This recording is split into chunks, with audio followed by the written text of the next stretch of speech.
excited mga guys, no? Dahil alam nyo naman, araw-araw na nag-iiba-iba ang kinakayo ni Manino ninyo nga mga bike, aba.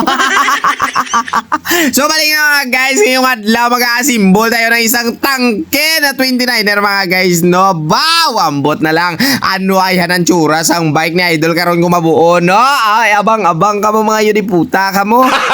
Gago! So bago natin mga guys patindugo ng unit ni Idol, no? Pa-sightseeing muna natin sa inyo ang kailangan natin itakod. Hindi lang niya pagtakod.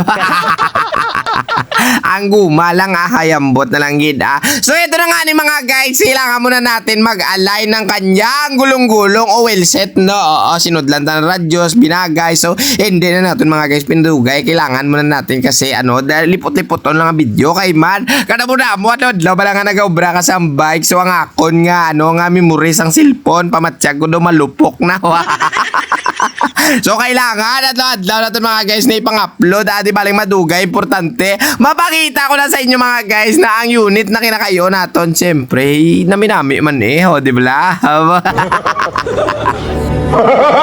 So dahil nga magkakabit tayo mga guys ng kanyang siyak, no? Kailangan muna natin ipitipito ng iya nga head parts para naman mabutangan ta napapadanlog kag magulot ang iya nga santor nga siyak mga guys. So and then din na natin mga guys pagpadugayon pa magkakabit na tayo ng kanyang mga rear derailleur, syempre ang iya mga shifter, preno, upod-upudo na lagi na yung mga guys pagpandasok-dasok daw pati mga grip ya o dunganon ta na para at least hindi naman magdudugay. Blaka kapoy nga daan sa isa kadlaw mga guys mo, mga 7 ka bike, mga 8 ba? Sus Maria Yusef, damo-damo nga kayo kung liad law.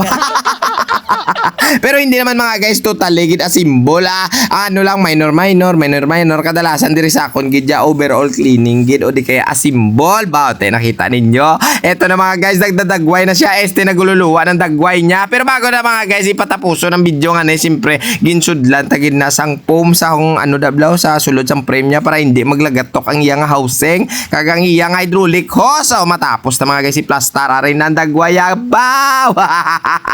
Nami yung tangke ni Idol colorful, hindi colorful, color green, diba? Lahay, yarabaw, yun ipota. Wow!